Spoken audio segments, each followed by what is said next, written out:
मैनपुरी की महाविजय से अखिलेश यादव इतने गदगद हैं कि अब उनकी रणनीति मैनपुरी मॉडल के इर्द गिर्द दिखने लगी है। और अखिलेश यादव ने अब मैनपुरी मॉडल के दम पर आगामी चुनावों के लिए हुकार भर दी है। अखिलेश यादव का दावा है कि मैनपुरी की महाविजय के सामने गुजरात मॉडल कुछ भी नहीं है।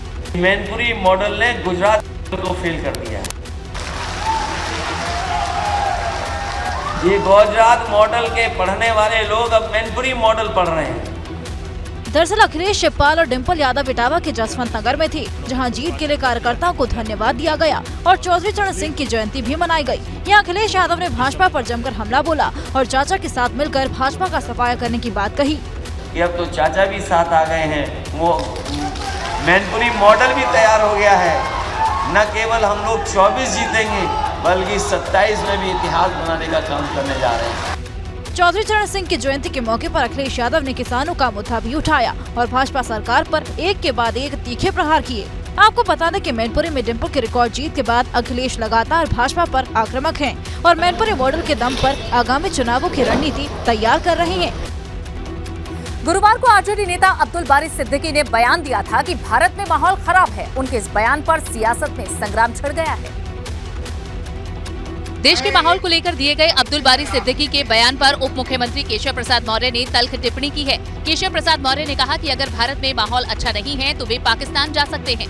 आरजेडी के एक नेता हैं अब्दुल बारी सिद्दीकी, उन्होंने ये कहा है कि भारत का जो माहौल है वो रहने लायक नहीं है। इस तरीके की उन्होंने पाकिस्तान चले जाए। गुरुवार को अब्दुल बारी सिद्दीकी ने न सिर्फ प्रदेश के माहौल को खराब बताया बल्कि विदेश में मौजूद छात्रों और अन्य लोगों से अपील भी की थी वो लोग वहीं रहें जिस देश में हैं, वहीं की नागरिकता ले लें। सुनिए अब्दुल बारी सिद्दीकी ने गुरुवार को क्या कहा था। तो हमने कहा अपने बेटा बेटी को कि नौकरी कर लो उधर ही, अगर सिटीजनशिप भी मिले तो ले लेना।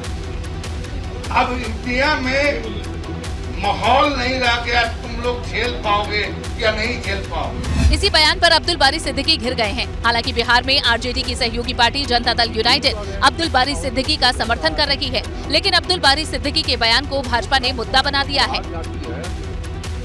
उधर ईडी की कस्टडी में पूर्वांचल के बाहुबली मुख्तार को राहत नहीं मिली है। अदालत ने मुख्तार की कस्टडी रिमांड बढ़ा दी है।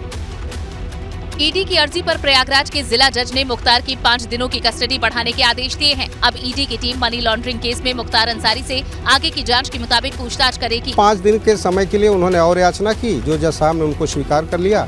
आपको बता दें कि 14 दिसंबर से मुख्तार अंसारी ईडी की कस्टडी में है और अब तक ईडी की टीम ने मुख्तार अंसारी से 9 प्रमुख बिंदुओं पर पूछताछ की है, जिसमें पत्नी अफशा अंसारी का सरकारी जमीन पर कब्जा कर वेयरहाउस बनाना, विधायक निधि के दुरुपयोग का आरोप, बाहुबली सांसद अतुल राय से रिश्ते, कई कंपनियों के गठन और वित्तीय लेन देन, देश भर में फैली संपत्तियां, जेल में इस्तेमाल किए गए mobile phone, bank transaction detail और दुबई समेत खाड़ी देशों की यात्राओं के बारे में सवाल किए गए। मनी लॉन्ड्रिंग केस में प्रयागराज की स्पेशल कोर्ट ने मुख्तार अंसारी की ईडी की कस्टडी रिमांड को बढ़ा दिया है। 5 दिनों के लिए ये मुख्तार अंसारी को ईडी की कस्टडी में और दे दिया गया है। हालांकि सूत्रों का दावा है कि मुख्तार ने पूछताछ में खास सहयोग नहीं किया, बल्कि ज्यादातर सवालों पर चुप्पी साधी और जेल में रहने का हवाला देकर बचना चाहा।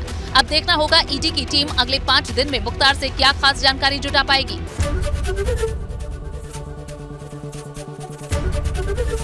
एबीपी गंगा, खबर आपकी, जुबान आपकी।